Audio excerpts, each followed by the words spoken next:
Hello friends, कल last class में जो अपने टॉपिक क्या था वो क्या था अपन ने सर्कुलर करंट कैरिंग कॉइल का उसके एक्सिस पे मैग्नेटिक फील्ड, उसके सेंटर पे मैग्नेटिक फील्ड और सर्कुलर आर्क के कारण मैग्नेटिक फील्ड। ओके, चलिए जी और दो क्वेश्चन करते हैं। जैसे मैं आपको बोलूँ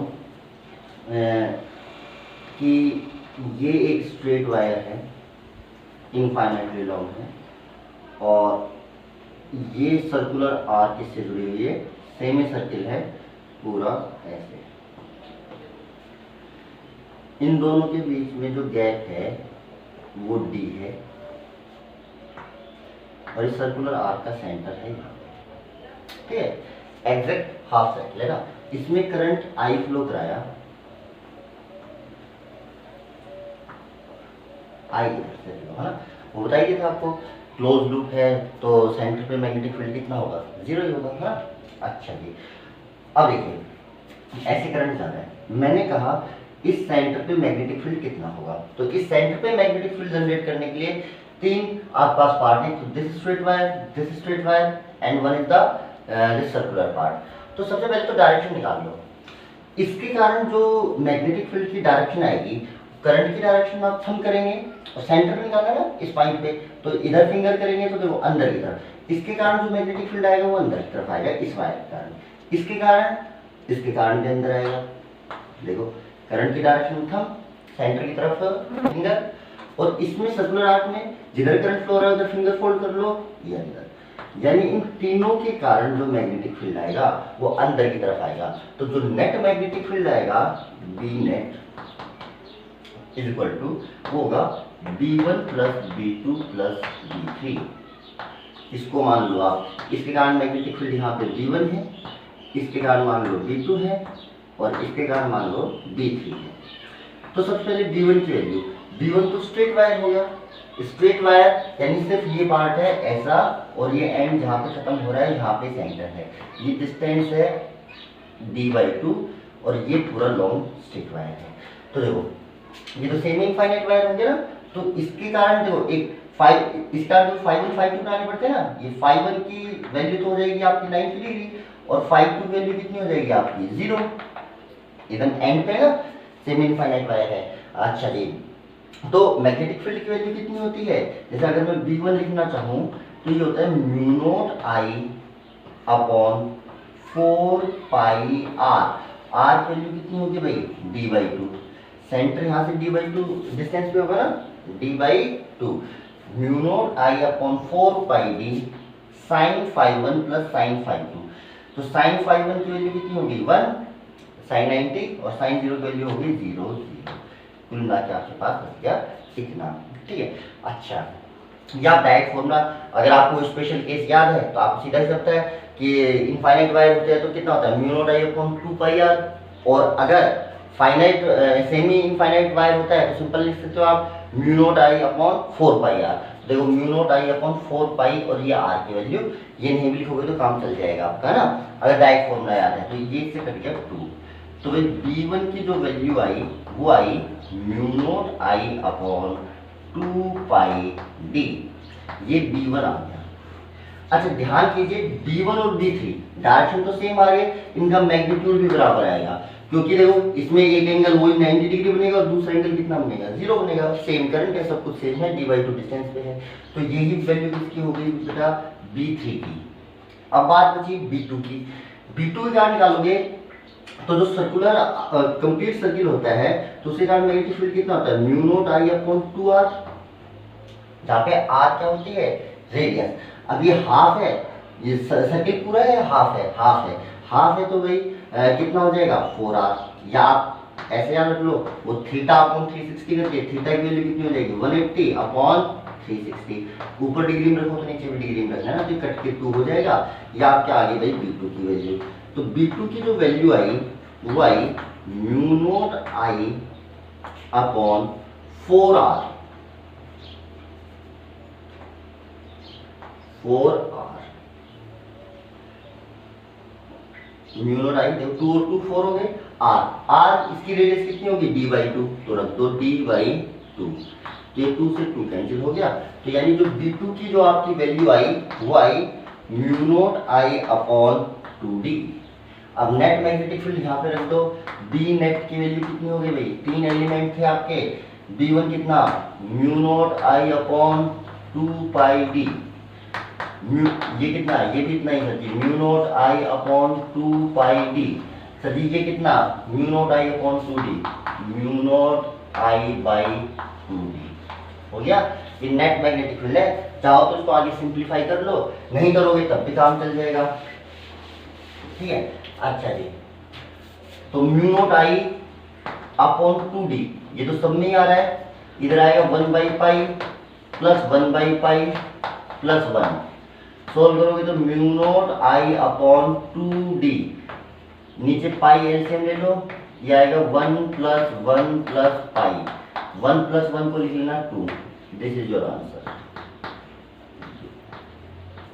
नेट कितना आ गया भाई, इतना आ गया, ठीक है, इस पर्टिकुलर स्ट्रक्चर के लिए। चलो भाई और देखो,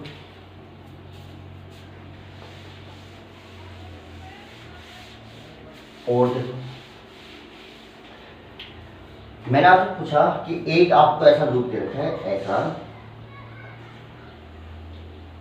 ऐसा और ऐसा, अगर इन दोनों वायर को यूं मिला दिया जाए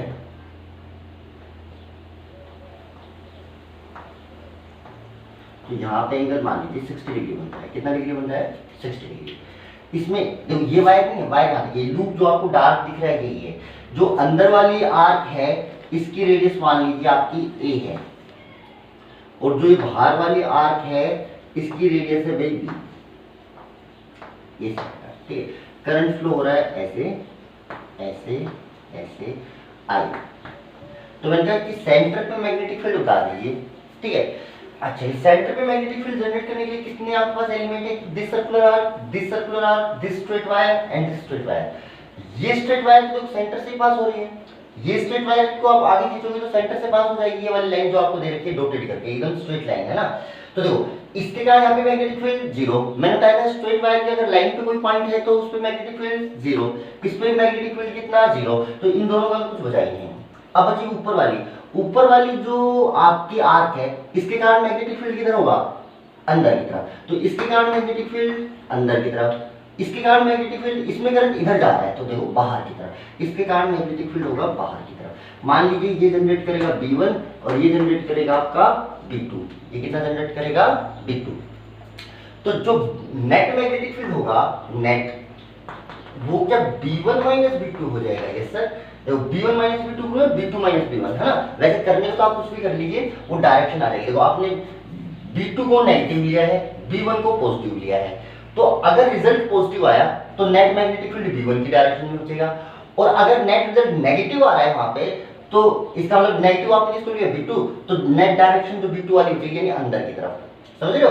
देखो B1 यानी आपने बाहर की डायरेक्शन को पॉजिटिव लिया है, अंदर की डायरेक्शन को नेगेटिव लिया है, तो आंसर अगर आपके पास नेगेटिव आ गया इसका मतलब इसमें मैग्नेटिक फील्ड अंदर की तरफ होगा, और अगर पॉजिटिव आ गया तो मैग्नेटिक फील्ड बाहर की तरफ होगा, है ना। फिर भी अगर आप सिंपली देखना चाहो तो आपको पता है, देखो जो मैग्नेटिक फील्ड सर्कुलर आर्क के कारण होता है वो होता है mu naught I by 2r, R है तो चलो थीटा अपॉन 360 वो तो अलग बात है। बाकी देखो आर से इनवर्सली प्रोपोर्शनल होता है, आर से क्या होता है, इनवर्सली प्रोपोर्शनल होता है। तो इनवर्सली प्रोपोर्शनल जब आर से है तो इसका मतलब आर बढ़ेगा तो मैग्नेटिक फील्ड घटेगा, तो रेडियस किसकी ज्यादा है, इसकी, तो इसका मैग्नेटिक फील्ड कम होगा और इसका मैग्नेटिक फील्ड ज्यादा होगा, इसलिए मैंने सिंपल इसको B1 माइनस B2 लिख दिया है। आपका आंसर पॉजिटिव ही आएगा, और नेट जो सेंटर पे डायरेक्शन होगी वो डायरेक्शन होगी बाहर की तरफ। कौन सा ज्यादा है, B1, कौन सा कम है, B2, तो B1 में से B2 घटा तो ज्यादा में से कम घटाओगे तो अपना आप ही प्लस आएगा, और प्लस आएगा, प्लस का मतलब प्लस आपने लिया B1 को यानी डायरेक्शन चाहिए बाहर की तरफ, तो सेंटर पे जो मैग्नेटिक फील्ड होगा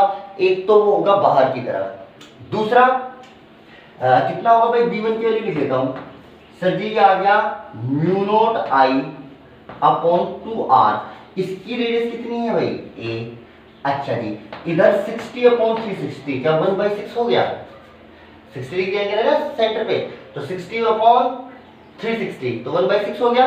अच्छा माइनस ये हो जाएगा भाई mu naught I upon 2b, ये भी 1/6, बस दोनों में क्या चेंज है, रेडियस का ही तो चेंज है। अच्छा जी, टोटल मिला के आपके पास देखो म्यू नॉट आई अपॉन 12 तो बाहर आ जाएगा, अंदर बचेगा 1 upon A minus 1 by B, और डायरेक्शन बाहर की तरफ। सेंटर पे मैग्नेटिक फील्ड है, देखना जरा। ठीक, चलो जी और देखो,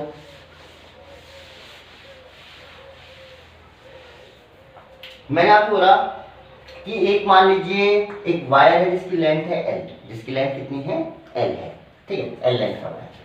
इस वायर से पहले मैंने इसे घुमा के एक सर्कुलर लूप बनाया, सिर्फ एक टर्न, ऐसा बनाया। तो क्या एल बराबर, मान लो इसकी रेडियस बनी आर, तो एल बराबर क्या 2 पाई आर हो जाएगा। जो लेंथ ऑफ वायर है वो कितनी देर की है, एल बराबर कितना हो गया 2 पाई आर।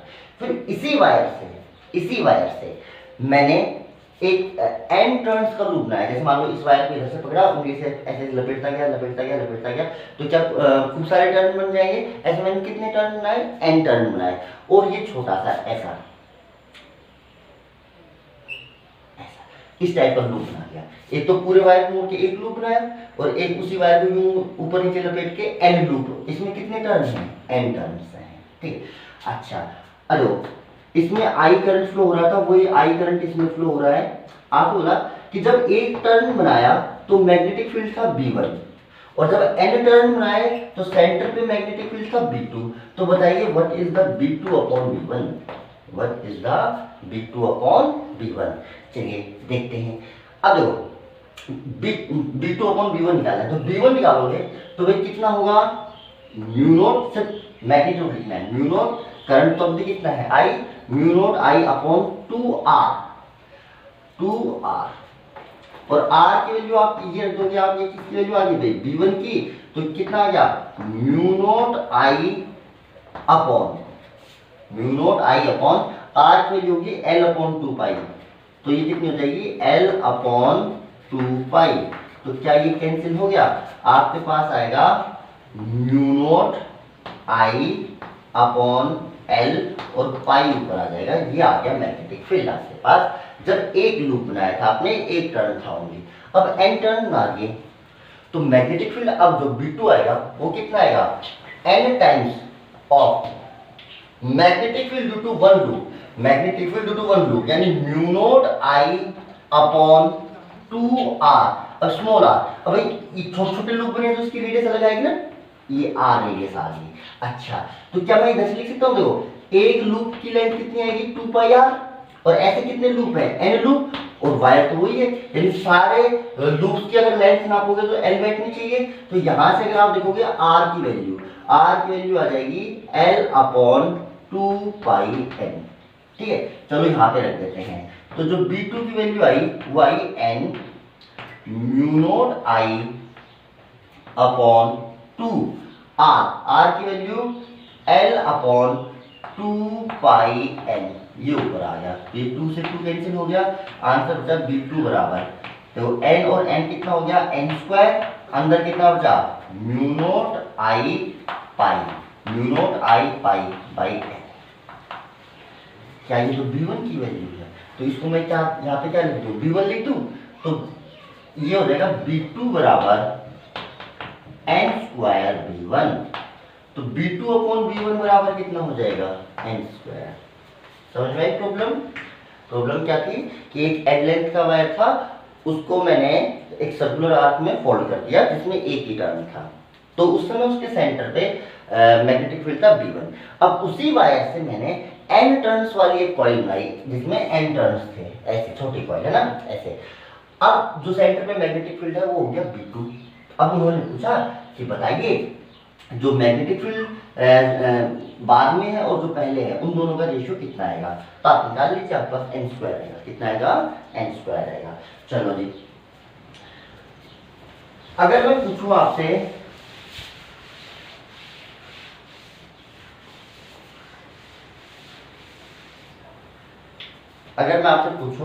जैसे कि सिंपल सा कि जो मैग्नेटिक फील्ड होता है सेंटर पे कॉइल का, वो कितना होता है n mu naught I by 2R, जहाँ पे n is the number of turn. अगर 1 है तो यहाँ पे 1 रख दोगे। तो जो सेंटर पे मैग्नेटिक फील्ड होता है directly proportional to number of turns होता है, डायरेक्टली प्रोपोर्शनल टू करंट होता है और इनवर्सली प्रोपोर्शनल टू 1/r होता है। तो अगर मैं आपसे पूछूं भाई कि सेंटर पे मैग्नेटिक फील्ड और करंट में ग्राफ बनाइए तो स्ट्रेट लाइन आएगा। अगर मैं कहूँ सेंटर पे मैग्नेटिक फील्ड और रेडियस में ग्राफ बनाइए तो ऐसा आएगा। ये इनवर्सली प्रोपोर्शनल होता है, ये डायरेक्टली प्रोपोर्शनल होता है। बात समझ में आई आपको? ओके चलो जी और देखिए।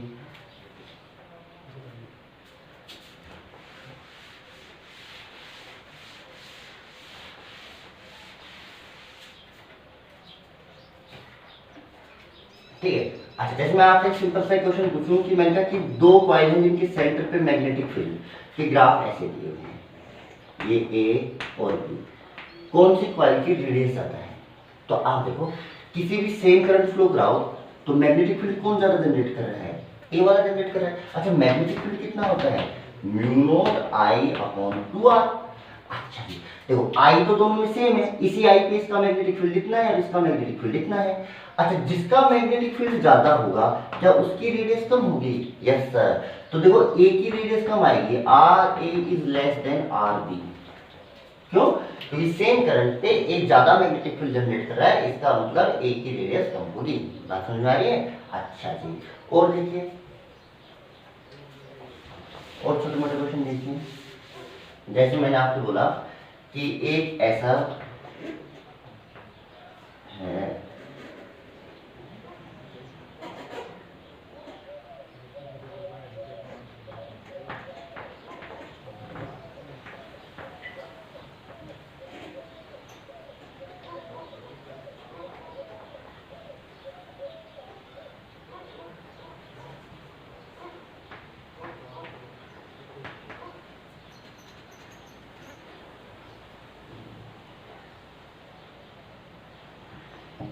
एक ऐसे पूरा सर्किल था ए रेडियस का, उसमें से छोटी सी आर्क जो सेंटर पे मान लीजिए 60 डिग्री एंगल बना रही है और ये है आपकी रेडियस बी। इसमें करंट फ्लो हो रहा है ऐसे क्लॉकवाइज डायरेक्शन में। कैसा?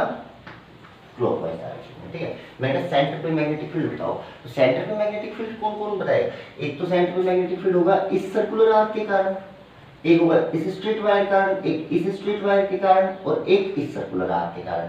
अब इनमें से इन दोनों के कारण तो बेटा जीरो, क्योंकि ये तो सेंटर से पास हो रही है ना, इनकी लाइन किससे पास हो रही है? सेंटर से, तो इन दोनों के कारण तो जीरो। अब बचा एक तो मैग्नेटिक फील्ड इसके कारण और एक मैग्नेटिक फील्ड इसके कारण। ठीक है, अब ये जो आपको इलस्ट्रेशन में कराए हैं, जैसे इससे पहले वाला जो करवाया था वो आपको ऐसा करवाया था ऐसा, तो इनमें से जो स्ट्रेट वायर का मैग्नेटिक फील्ड जीरो आ रहा था क्योंकि सेंटर से पास हो रहे थे। अगर ये सेंटर से पास नहीं होंगे तो ये भी मैग्नेटिक फील्ड जनरेट करेंगे, जैसा मैंने इससे पहले वाला एग्जांपल कराया था, ये ऐसा ऐसा। तो इसमें भी दो स्ट्रेट वायर थे पर ये सेंटर से जिस पॉइंट पे मैग्नेटिक फील्ड पूछा था उससे पास नहीं हो रहे थे, तो ये दोनों भी मैग्नेटिक फील्ड जनरेट कर रहे थे। ठीक है, अच्छा और उसकी डायरेक्शन निकालोगे तो जुड़ रहे थे। ऐसा नहीं सर इसमें करंट इधर इसमें करंट इधर, बेटा दोनों के मैग्नेटिक फील्ड कैंसिल हो जाएंगे ना, डायरेक्शन निकालनी पड़ेगी। पॉइंट भी तो एक के नीचे है एक के ऊपर है ना, दोनों चीज चेंज हो रही है ना। अच्छा तो ये हमेशा स्ट्रेट वायर सेंटर से पास हो ये जरूरी नहीं है। अगर सेंटर से पास हो रहे हैं तो स्ट्रेट वायर करंट तो कितना हो जाएगा? जीरो। और अगर सेंटर से पास नहीं हो रहे जैसे ऐसा क्वेश्चन हो गया तब यहाँ पे मैग्नेटिक फील्ड भी आपको स्ट्रेट वायर करंट भी लिखना पड़ेगा।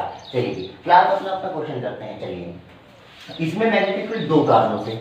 अच्छा ये वाली जो बड़ी वाली सर्कुलर आर्क है इस कारण किधर भाई मैग्नेटिक फील्ड अंदर की तरफ, क्योंकि इसमें करंट ऐसे फ्लो हो रहा है। अच्छा उस वाली कारण सर जी उसके कारण भी इधर ही, क्योंकि उसमें भी करंट ऐसे ही फ्लो हो रहा है। तो सर जी दोनों मैग्नेटिक फील्ड अंदर की तरफ फ्लो हो रहे हैं, तो बी नेट जो होगा वो होगा सर जी B1 plus B2, B1 plus B2। अच्छा जी B1 कितना, ये बड़े वाले कारण मान लो B1 और इसी कारण मान लो B2। तो B1 कितना sir ji mu naught I, number of turn तो 1 ही है जब तक ना बोले, अपॉन 2a। ये तो पूरे सर्किल के कारण होता है mu naught I upon 2r। अभी पूरा है कुछ कम है, कुछ कम है, कितना कम है सर जी? ये जो ये लूप है ये यहाँ से यहाँ तक है। जब ये एंगल अंदर वाला 60 दे रखा है तो बाहर वाला कितना हो गया 300, तो 360 होता है ना, 360 होता है ना टोटल एंगल, तो ये कितना होगा 300, यानी जो ये बड़ी वाली आर्क है इसने सेंटर पे एंगल डाल रखा है 300/360, ठीक है, plus mu naught I upon 2b, ये b रेडियस वाली आर्क का, और इसने एंगल सेंटर पे कितना डाल रखा है 60, तो ये सेंटर पे यहां से यहां तक एंगल डाल रही है, एंगल कितना होगा 300, और ये यहां से यहां तक कितना हो गया भाई 60, सॉल्व कर लीजिए भाई, इसको कर लीजिए, 0 से 0 गया, ये तो 1/6 हो ही गया इधर वाला, तो ये 1/6 और ये 5/6 हो गया, कितना हो गया 5/6, तो जो कॉमन आएगा वो आएगा, देखो म्यू नॉट कॉमन आ जाएगा दोनों में से, आई कॉमन आ जाएगा, ये तो ऊपर से कॉमन आ गए, नीचे से 12 इसमें 12 इसमें, तो नीचे से 12 ये कॉमन आ गया, इधर बचा आपके पास 5/a और ये बचा प्लस का 1/b, ठीक है, कैलकुलेशन देख लेना बस, बाकी सब कुछ सही है। चलिए जी और देखिए,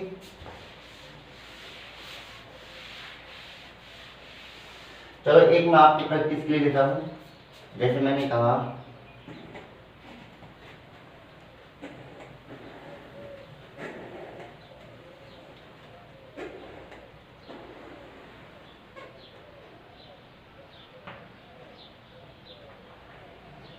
ये एंगल मैंने दे दिया 60 डिग्री, कितना दे दिया 60 डिग्री, ओके। अब मैंने कहा कि इसमें करंट ऐसे फ्लो हो रहा है,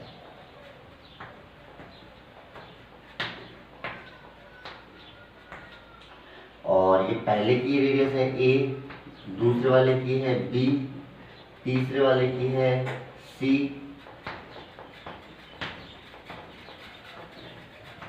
और चौथे वाले की है d। अब इनके सेंटर पे नेट मैग्नेटिक फील्ड निकालो, तो देखो इस स्ट्रेट वायर, इस स्ट्रेट वायर, इस और इसके कारण, इनके कारण सब करंट जीरो, क्योंकि ये तो सब सेंटर से पास हो ही रहे हैं, ठीक है।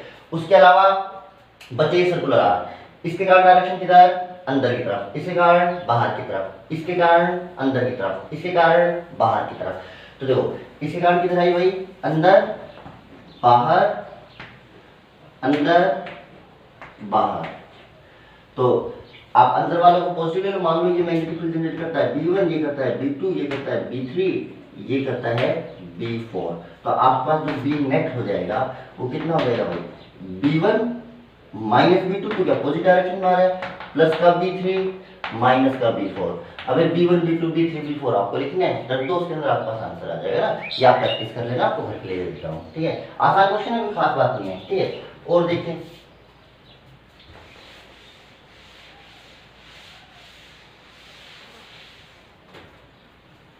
मैंने कहा आपसे कि एक रिंग है जो यू सर्कुलर है, ठीक है, इसको जब ऊपर से देखा गया तो इसमें करंट की वैल्यू है x, ऊपर से देखा तो करंट की वैल्यू x है, ये उधर वाला, ये अंदर वाला पार्ट है, ये बाहर वाला, जैसे ऐसा रिंग रखूंगा तो ये वाला पार्ट तो नीचे वाला है, ये ऊपर वाला पार्ट है अंदर वाला, ठीक है, ये इसका सेंटर है, ठीक है। ऊपर से देख रहा हूं तो करंट ऐसे फ्लो होता हुआ नजर आ रहा है, यानी एंटी क्लॉकवाइज डायरेक्शन में, ठीक है। इस रिंग की जो रेडियस है वो है r, ऐसी एक और आइडेंटिकल रिंग ली मैंने, एक और आइडेंटिकल रिंग, और उस रिंग को मैंने रख दिया ऐसे,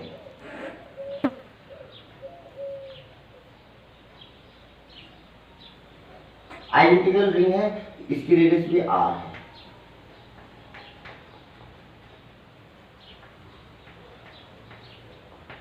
ऐसे वर्टिकल, ठीक है। अच्छा इसमें से ये बाहर वाला एंड है, ठीक है, इसमें करंट फ्लो हो रहा है ऐसे और ऐसे, ठीक है, वही आई करंट इसमें, आई करंट इसमें।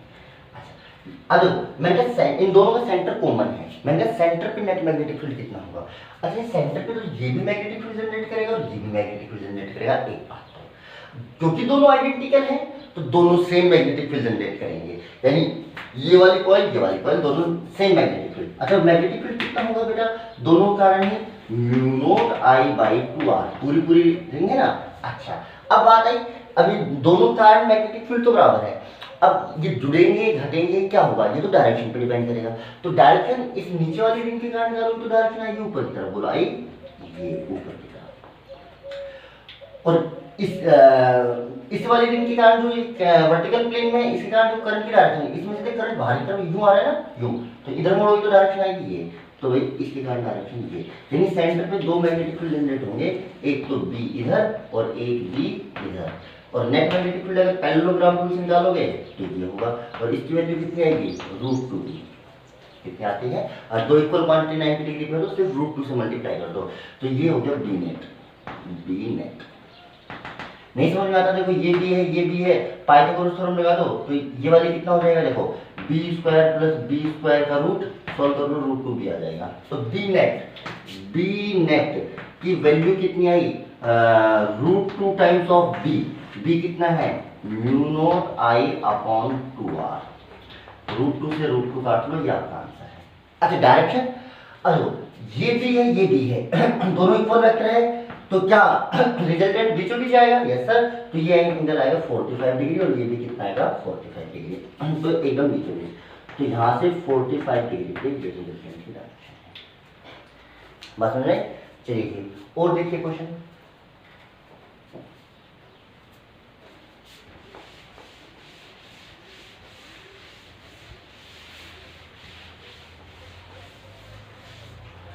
और देखिए क्वेश्चन, मैंने कहा एक सर्कुलर रिंग थी, ऐसे हॉरिजॉन्टल प्लेन में ऐसे एक सर्कुलर रिंग रखी हुई थी, ठीक है। अच्छा ये चलो डैश बना, ये मतलब डैश नंबर ये अंदर वाली साइड है ना, करंट ऐसे फ्लो हो रहा है, ऐसे आई करंट, सेंटर ही है रेडियस आर। अब मैंने कहा कि ये जो डायमीटर है इसका, ये वाला डायमीटर, इसके अबाउट मैंने इस हाफ पार्ट को पलट के यूं खड़ा कर दिया, ऐसा इसको पलट के यूं खड़ा कर दिया, कोई बात समझ रहा है, इस पार्ट को जैसे एक कंप्लीट यूरिंग थी, मैंने यहाँ से इसको आधे पार्ट को यूं मोड़ दिया, तो क्या चेयर टाइप का बन जाएगा, हाँ जी है ना। अब मैंने कहा अब सेंटर में मैग्नेटिक फील्ड कितना होगा, तो देखो मैं फाइनल डायग्राम बना रहा हूँ, देखो इसको तो मोड़ लिया आपने, ये तो हट ही गया, यानी फाइनल डायग्राम इस टाइप का चेयर टाइप का बचेगा। मैं दोबारा बनाता हूँ, देखो इस डायग्राम को ऐसा, हाफ रिंग तो ये हॉरिजॉन्टल प्लेन में बच जाएगी, और बची जो आपकी हाफ रिंग वो आपने इस टाइप से मोड़ दी है,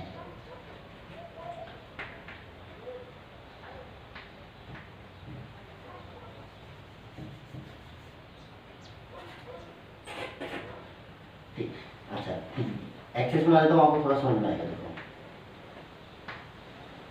ये मान लीजिए एक्स एक्सिस है, ये मान लीजिए वाई एक्सिस है, जेड एक्सिस है, ऐसे है ना, यूं है, ठीक। अच्छा करंट फ्लो वही हो रहा है आई, मैंने कहा सेंटर पे मैग्नेटिक फील्ड, तो अब आपके पास दो सर्कुलर आर्क है जिनका प्लेन अलग है, तो फर्स्ट वाली जो डेवलप करेगी मैग्नेटिक फील्ड, तो जिधर करंट फ्लो हो रहा है उधर फोल्ड करो, तो जो ये हाफ रिंग है ये तो मैग्नेटिक फील्ड जनरेट करेगी नीचे की तरफ, देखो इधर फोल्ड करो, थंब किधर आया नीचे की तरफ, तो ये नीचे वाली जो हाफ रिंग है ये तो नीचे की तरफ मैग्नेटिक फील्ड जनरेट करेगी। आप ऊपर वाली देखो, इसको यूं फोल्ड करो तो मैग्नेटिक फील्ड किधर आया, देखो यू इस वाले पे इधर, तो ये मैग्नेटिक फील्ड जनरेट करेगी। अब दोनों सेम ही करेंगे, हाफ हाफ रिंग है ना दोनों, रेडियस सेम है, करंट सेम है, तो सेम, ठीक है। तो नेट बेटा इधर आएगा और कितना आएगा √2, अभी भी किया था। अच्छा बी, बी क्या है यहाँ पे एक, चाहे इसके कारण मैग्नेटिक फील्ड लिख लो चाहे इसके कारण, तो डायरेक्शन तो इधर आई इसकी 45 डिग्री पे। अब इसके कारण मैग्नेटिक फील्ड कितना होगा सर जी, μ0I/2r और 180/360 कर लो बेटा, पूरा सर्किल नहीं बन रहा ना, तो सिर्फ इस आधे कारण लिखते हैं, तो आधे कारण लिख लो तो ये हाफ हो जाएगा, हाफ हो गया तो 1/4, इतना आंसर आ जाएगा इसका √2 टाइम्स ये बी में।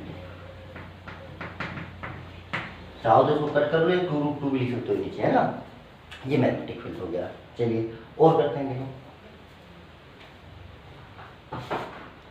और क्वेश्चन करते हैं।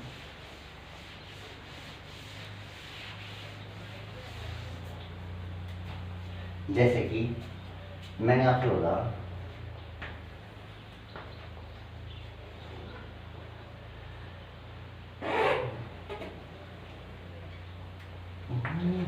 ये एक्स एक्सिस, ये वाई और ये क्या होगी जेड, ठीक है, और ये इसकी ये 3D डायग्राम है ना, ये दोनों इनफाइनाइट वायर है। मैंने कहा सेंटर पे मैग्नेटिक फील्ड बता दो, और करंट फ्लो हो रहा है इसमें इधर आई, फिर ये इधर गया आई, और फिर ये इधर आया आई, ठीक है। और इसकी रेडियस मान लो r। चलिए समझ लो ना कैसे, जो पिछला सवाल ऐसा किया था ना, ऐसा ये वाला सर्कुलर आर्क वाला, इसमें समझ लो इसको मैंने यूं 90 डिग्री पे मोड़ दिया और फिर इसको मैंने यूं रख दिया, तो ये सर्कुलर पार्ट ऊपर आ जाएगा, इसको मैंने यूं घुमा के यूं रख दिया, इस टाइप का डायग्राम है ना। सेंटर पे मैग्नेटिक फील्ड था है, तो सेंटर पे मैग्नेटिक फील्ड कौन कौन जनरेट करेगा? क्या ये वायर करेगा? यस सर, क्योंकि सेंटर से पास नहीं हो रहा। क्या ये डेवलप करेगा? यस सर, और एक सर्कुलर आर्क 3। अच्छा ये किधर जनरेट करेगा? तो करंट की डायरेक्शन कम कर दो। एक्चुअली तो जेड एक्सिस मैंने टेढ़ा बना रखा है ना, जेड एक्सिस तो ये वाली है ना, तो करंट जा रहा है इसमें अंदर की तरफ, तो मैग्नेटिक फील्ड इसी कारण आएगा भाई नीचे की तरफ। अच्छा इसके कारण देखो, इसके कारण करंट जा रहा है इधर, तो मैग्नेटिक फील्ड इसके कारण पे कितना आएगा भाई? नीचे की तरफ। और सर्कुलर आर्क है, इसके कारण करंट किधर आएगा भाई? अंदर की तरफ। देखो अंदर की तरफ ऐसे, ठीक। अच्छा यानी ये दोनों मैग्नेटिक फील्ड हैं, ये आएंगे माइनस वाई डायरेक्शन में और ये आएगा माइनस की जेड डायरेक्शन में। बोलो आएगा? अच्छा अब कितना कितना देखो, इसके कारण जो मैग्नेटिक फील्ड होगा वो कितना होगा? Mu naught I upon 4 pi R. Semi infinite wire का होता है ना, नीचे की तरफ है, और कितना आ गया? Mu naught I upon 4 pi R. पीछे आप घुमा के देखिए, आपको स्पेशल केस में लिखवा रखा है, टेंशन वाली बात नहीं है ना। अच्छा इतना ही ये जनरेट करेगा, तो ये जनरेट करेगा तो ये डबल हो गया इसका, तो इन दोनों का मिला के दो है ना मैग्नेटिक फील्ड, तो ये तो हो गया भाई नीचे की तरफ, यानी इतना मैग्नेटिक फील्ड तो माइनस वाई डायरेक्शन में है। अच्छा सर्कुलर आर्क के कारण देखो भाई अंदर की तरफ है तो कितना मैग्नेटिक फील्ड होगा? Mu naught I upon 4r। Half circle है ना, फुल होता तो कितना होता? 2r, अब आ गया 4r, और इसकी डायरेक्शन कितनी है भाई? Minus Z direction. तो जो b है उसको अगर आप वेक्टर फॉर्म में लिखना चाहें तो आप ऐसा लिख सकते हैं, देखो mu naught I upon 2 pi r, है ना, ये किस में है? माइनस जे डायरेक्शन में। किसमें है? माइनस जे डायरेक्शन में। और ये प्लस का mu naught I upon 4r, और इसको लिख सकते हो आप माइनस का k। तो मैग्नेटिक फील्ड को ऐसे वेक्टर फॉर्म में भी लिख सकते हैं आप। बात समझ में आई? चलिए जी और देखिए,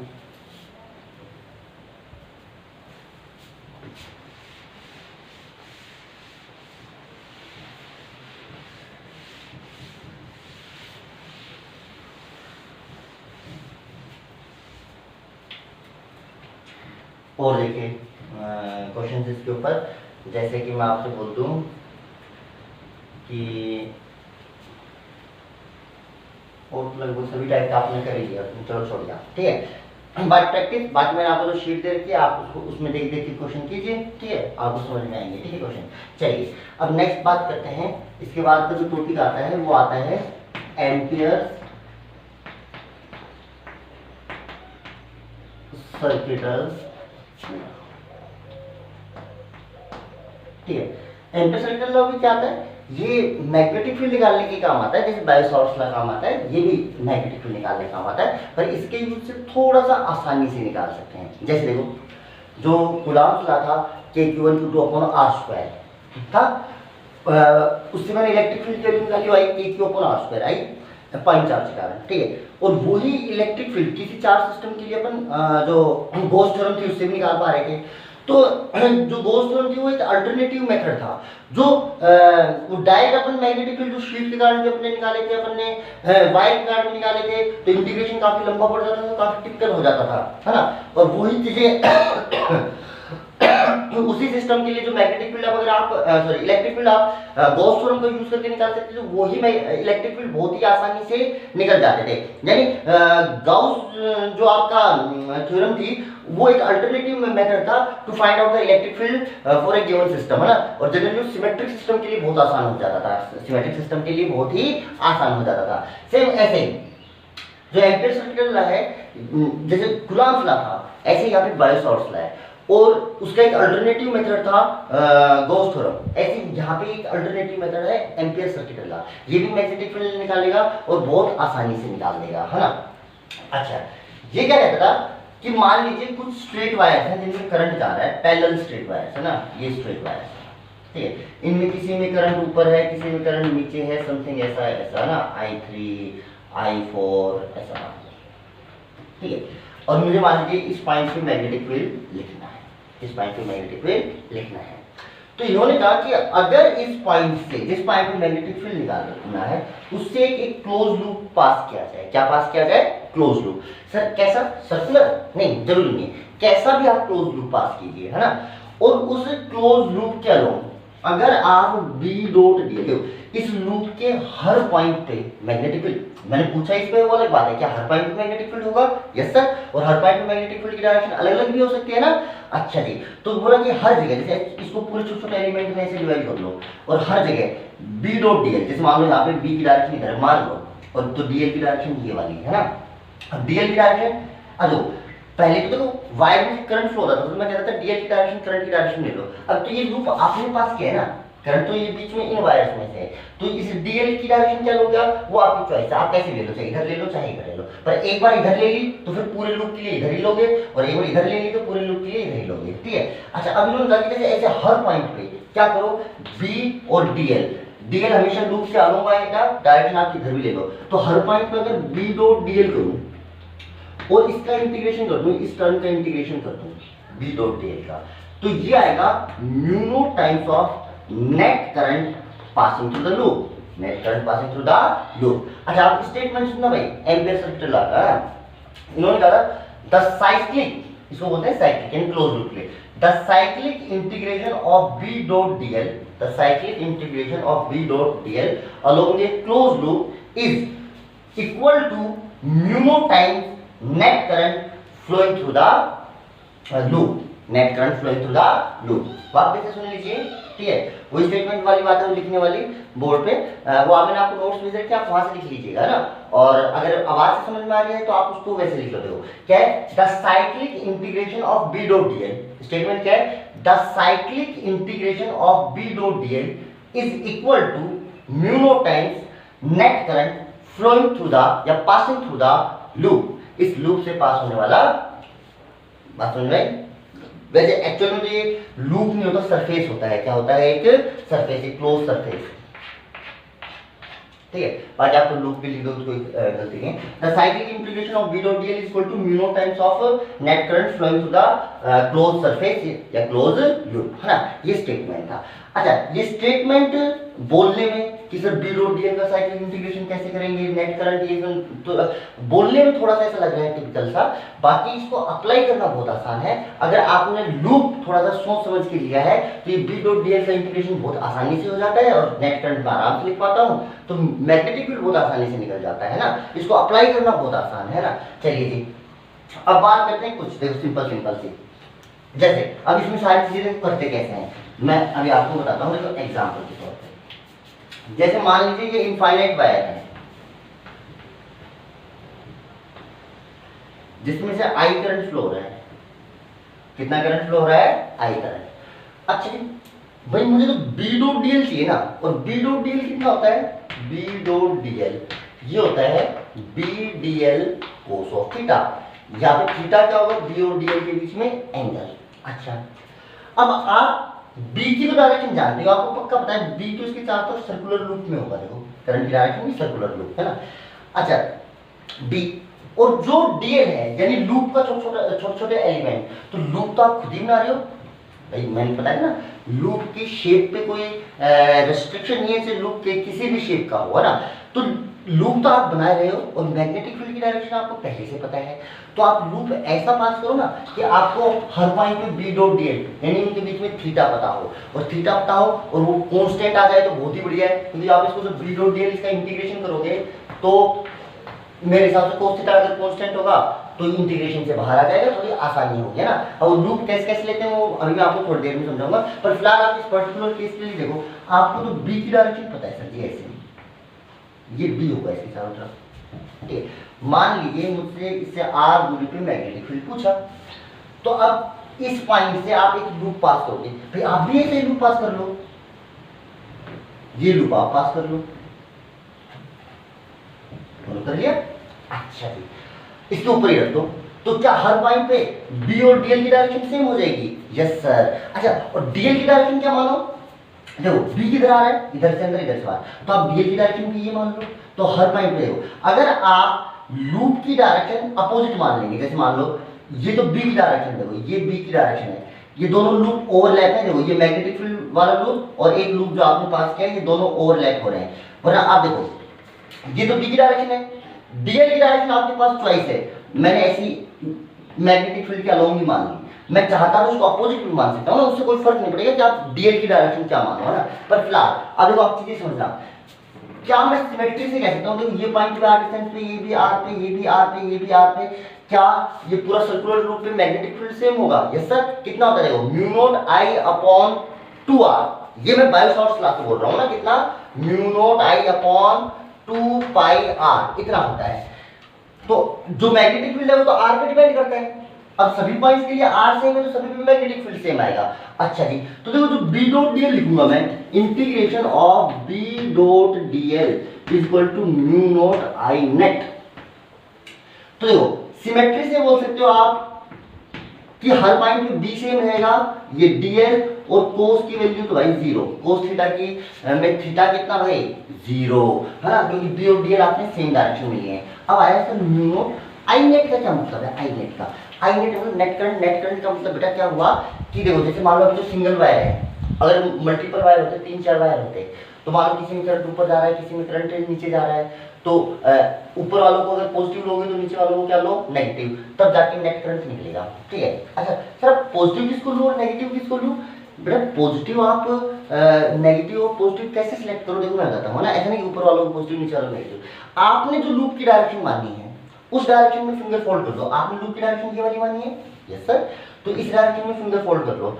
अब थंब किधर आया? ऊपर, तो जितने भी करंट ऊपर की तरफ है वो सब पॉजिटिव और उसके अपोजिट है वो सारे नेगेटिव। फिलहाल तो आपने डीएल की डायरेक्शन देखो ये मानी है, तो इस डायरेक्शन में मैग्नेटिक फील्ड की डायरेक्शन नहीं, मैग्नेटिक फील्ड तो इस डायरेक्शन में था ही था, मैग्नेटिक फील्ड तो इस डायरेक्शन, आपने डीएल की डायरेक्शन भी यही मान ली, आपने डीएल की डायरेक्शन भी यही मान ली। तो जब मैग्नेटिक फील्ड ऊपर की तरफ आ गया, सॉरी डीएल की डायरेक्शन ये, तो ऊपर वाले सभी करंट कैसे लेने आपको पॉजिटिव, तो भाई ये आई की वैल्यू आ जाएगी पॉजिटिव। अब देखो गौर से देखो, अगर मैं डीएल की डायरेक्शन अपोजिट ले लेता है ऐसे, तो देखो जैसे इस पॉइंट की बात करता तो डीएल की डायरेक्शन तुमने ये ले रखी है और इस पे बी की डायरेक्शन क्या होती है बेटा, यही होती है। देखो बी की डायरेक्शन तो फिक्स है ये, और डीएल की तुम्हारे ऊपर चॉइस है, तुमने अपनी चॉइस से ये वाली डायरेक्शन ले ली उल्टी इससे, है ना। तो क्या हर पॉइंट पे थीटा की वैल्यू 180 होती है? Yes sir. तो देखो यहाँ पे मैं लिखता 180, बोलो सही है।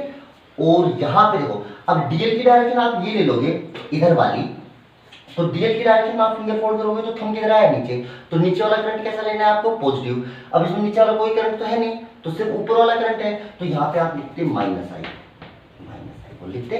तो देखो लूप की डायरेक्शन बता रहा हूं, अगर जब आपने लूप की डायरेक्शन सेम में लिखी तो ये इंटीग्रेशन था बी डॉट डीएल कोस 0 म्यू नॉट आई। अब देखो कोस 0 की वैल्यू होती है +1, तो अगर आपने लूप की डायरेक्शन पहले लिख रखी थी तो ये इक्वेशन बनेगी ये वाली, और अब आपने ये लिखा तो देखो cos 180 की वैल्यू कितनी होगी? -1, फिर माइनस से माइनस कैंसिल, क्या रिजल्टेंट जो इक्वेशन आई क्या वो सेम आई है? यस सर, जो रिजल्टेंट इक्वेशन आई है वो तो कैसे आई है? सेम आई है। तो लूप की डायरेक्शन आप किधर भी लो उससे कोई फर्क नहीं पड़ता, फिर भी मैं कहता हूं अलोंग द मैग्नेटिक फील्ड ले लो ताकि थीटा की वैल्यू आपकी 0 रहे। बात समझ में? अच्छा जी, इसके बाद इक्वेशन तो सेम, लूप से कैसा भी लिया आपने, तो b हर पॉइंट पे सेम है तो बाहर आ जाएगा cyclic integration of dl is equal to mu naught I, बोलो सही है, म्यू नॉट आई। अच्छा डीएल का साइक्लिक इंटीग्रेशन यानी इस लूप के सारे डीएल जोड़ोगे तो क्या 2 पाई आर हो जाएगा, क्योंकि आर डिस्टेंस निकालना है तो रेडियस कितनी होगी? r is equal to mu naught I. तो b की वैल्यू कितनी हो गई?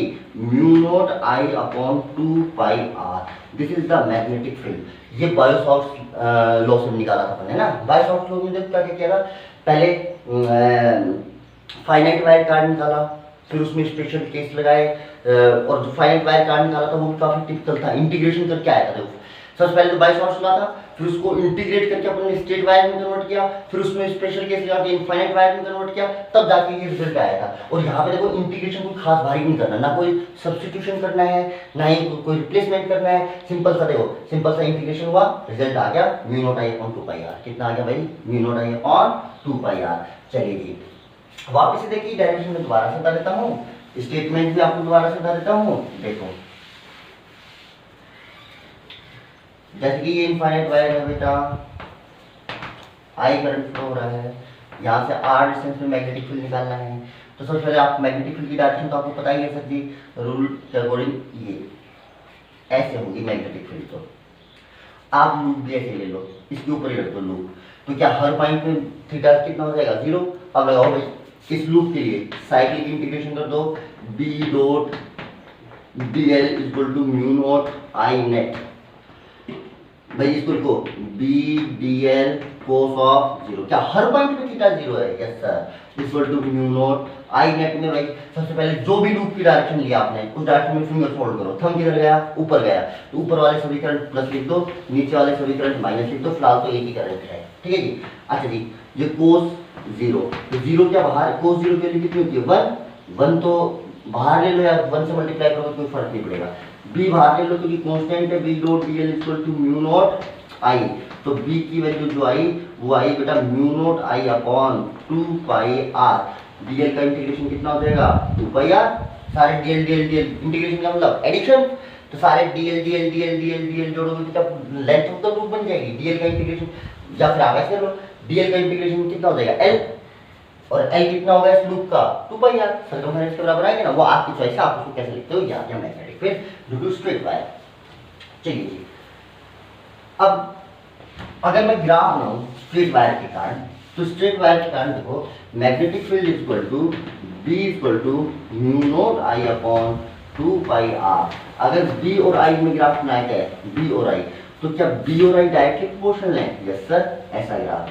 अगर बेटा मैं बी और आर में बनाऊं तो क्या ऐसा ग्राफ आएगा, यस सर, इनवर्सली प्रोपोर्शनल है तो ऐसा ग्राफ आएगा, ये बी और आई और बी और आर में ग्राफ हो जाए। चलिए ठीक है। अच्छा, अब इसको मैं और अप्लाई करके देखना चाहते हैं, चलो मल्टीपल वायर लेके देखते हैं, मल्टीपल वायर लेके देखते हैं, फिर देखो कैसे लगेगा। जैसे मान लीजिए मैंने कहा कि ये वायर है 1 2 3 4 5, मान लीजिए ये वायर है, आपको इस पॉइंट पे मैग्नेटिक फील्ड निकालना है, ठीक है। अच्छा जी, इसमें करंट है I1, इसमें है I2, इसमें है I3, इसमें है I4, इसमें है I5, ठीक है। आपने बेटा वही एक लूप ले लिया R रेडियस का, कितनी रेडियस का ले लिया R रेडियस का एक लूप, ठीक है। अच्छा, सर्कुलर लूप ले लो भाई, और लूप की डायरेक्शन सिलेक्ट कर लो भाई, ये किसकी डायरेक्शन है, DL की डायरेक्शन। लूप लिया, सर्कुलर लूप लिया आपने, क्योंकि मैग्नेटिक फील्ड होता है सर्कुलर रिंग्स में होता है, सर्कुलर लूप लिया और ये DL वेक्टर की डायरेक्शन आपने बना ली, ठीक है। अच्छा, अगर आप करोगे तो देखो आप लिखोगे integration of B dot D L equal to mu naught I net.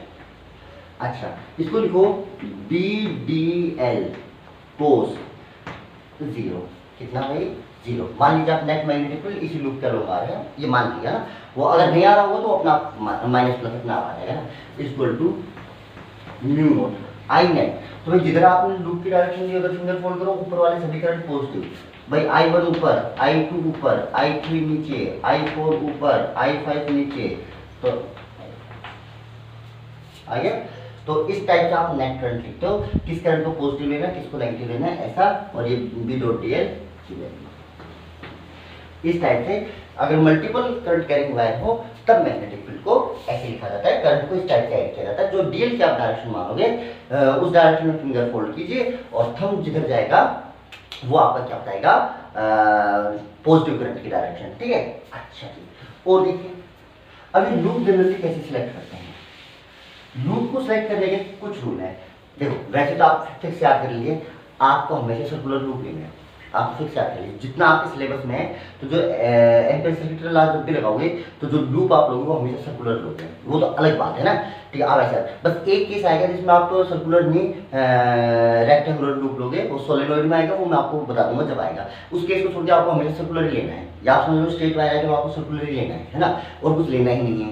फिर भी ये लूप लेते मतलब कौन से रूल्स के अकॉर्डिंग, मतलब लूप जो अपन सिलेक्ट कर रहे हैं वो कैसे सिलेक्ट करना चाहिए। अगर आपको ये पॉइंट समझ में आएंगे तो आपको एक तो मान लो डायरेक्टली क्वेश्चन आ जाए कि लूप सिलेक्ट करने में क्या किस बात का ध्यान रखना पड़ता है ना, या फिर आपके पास जब सोलेनॉइड करेंगे तो आपको पता चलेगा कि भाई ये रेक्टेंगुलर लूप क्यों लिया है अपन ने ना, यहाँ पे सर्कुलर क्यों नहीं लिया ना, उसके लिए देखो लूप सिलेक्ट करने के लिए कौन कौन से इंपॉर्टेंट पॉइंट्स हैं जो आपको ध्यान में रखने चाहिए कि मैं लूप ऐसा लूँ कि जिसके लिए बी और डी एल या तो पैरेलल हो, बी और डी एल कैसे होने चाहिए पैरेलल, या पूरे लूप के लिए या फिर लूप के पर्टिकुलर पार्ट के लिए।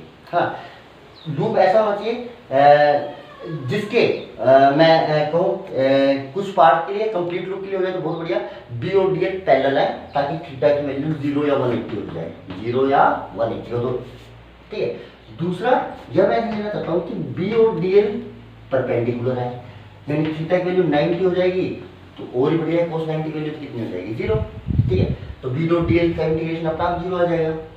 मैं तो ऐसा चाहता हूँ लूप लेना, भाई लूप की डायरेक्शन से मुझे क्या मतलब है कि मुझे तो ये इंटीग्रेशन सॉल्व करना है, तो ये इंटीग्रेशन सॉल्व करने के लिए भाई ये थीटा आएगा ना, B D L cos theta, मैं ऐसा चाहता हूँ ये इंटीग्रेबल बन जाए। तो बोला कि लूप ऐसा लो जिसके लिए ये दोनों पैरेलल हो, या लूप के किसी पार्ट के लिए किसी पार्ट तक ये कंडीशन वैलिड हो, किसी पार्ट तक ये कंडीशन वैलिड हो।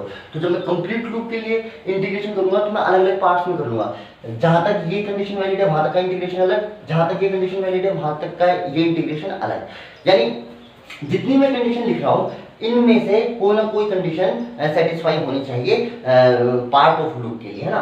अच्छा, तीसरा कि भाई B1 या लूप ऐसे पॉइंट ऐसी जगह से पास करो जहाँ पे b टेंस टू 0 हो रहा हो, यानी जहाँ पे आप b को क्या गारंटेड क्या बोल सकोगे सर ये यहाँ तो b 0 है, तो अगर b 0 हुआ तब भी देखो b 0 हुआ तब क्या इंटीग्रेशन हो जाएगा, यस सर। 90 हुआ तब भी हो जाएगा, यस सर। और 0 हुआ तब भी हो जाएगा कि cos 0, b को बाहर निकालोगे dl का इंटीग्रेशन, तो लूप आपने लिया है, dl का इंटीग्रेशन क्या बनेगा, टोटल लूप की लेंथ, तो लूप आपने लिया तो टोटल लेंथ तो पता ही होगी, देखिए 0 है तो 1 हो गया, b बाहर आ जाएगा, dl का इंटीग्रेशन टोटल लूप की लेंथ। अच्छा, तो जो आपको लूप लेना है वो ऐसा लेना है कि मान लीजिए उसके कुछ पार्ट के लिए या तो ये कंडीशन सेटिस्फाई हो, बचे हुए कुछ पार्ट के लिए ये, बचे हुए कुछ पार्ट के लिए ये, मतलब इन लूप का जो टोटल लूप जो आपका बना है उस लूप के अंदर ये उसका पूरा पार्ट के लिए इनमें से तीनों कंडीशन कहीं ना कहीं लगनी चाहिए। हाँ, मान पूरे पार्ट पे ये कंडीशन पूरे लूप के लिए एप्लीकेबल हो रही है तो बहुत ही अच्छी बात है, ठीक है। पर फिर भी मान लो आप ऐसा कोई लूप पास नहीं कर पा रहे जिसके लिए आप हमेशा बी और डी एल को पैरेलल रख पा रहे हो, तो लूप को इस तरीके से मोड़ा या भाई क्लोज करना है तो मोड़ना तो पड़ेगा, तो इस तरीके से मोड़ा जाता है, बैंड किया जाता है कि भाई कुछ पार्ट की ये कंडीशन, कुछ पार्ट की ये कंडीशन या कुछ पार्ट की ये कंडीशन सेटिस्फाई हो जाए तो पूरे लूप के लिए इंटीग्रेबल होगा। तो लूप ऐसा सेलेक्ट किया जाता है जिसके लिए इनमें से कोई ना कोई कंडीशन वैलिड हो, तब जाके वैसे आप लूप तो आप कैसा भी ले लो, पर लूप कैसा ले लोगे तो आप ये इंटीग्रेशन नहीं कर पाओगे, तो आप रिजल्ट नहीं निकाल पाओगे। ऐसा नहीं कि लूप ये कंडीशन सेटिस्फाई हो ऐसा ही लूप लेना पड़ता है, नहीं, ले तो कैसा भी लो, पर अगर इस कंडीशन को सेटिस्फाई करके अगर आप लूप लेते हो तो आप इस टर्म को इंटीग्रेट कर पाओगे और b की वैल्यू निकाल पाओगे, वरना लूप तो कैसा भी ले लो, बस ये इंटीग्रेशन आपसे होगा नहीं, इंटीग्रेशन में होगा तो b की वैल्यू नहीं निकल पाएगी ना। तो result is the independent of shape of loop, loop की शेप से रिजल्ट आपका इंडिपेंडेंट है, वो चाहे शेप आप कैसे भी लो उससे कोई फर्क नहीं पड़ रहा, पर अगर शेप में ये कंडीशन सेटिस्फाई हो रही है तो आप उसको इजीली इंटीग्रेट कर पाओगे। क्या आपको बात समझ में आ रही है? चले, एम्पियर का एप्लीकेशन मैं आपको नेक्स्ट क्लास में करवाने वाला हूँ। आज के लिए इतना ही, थैंक यू।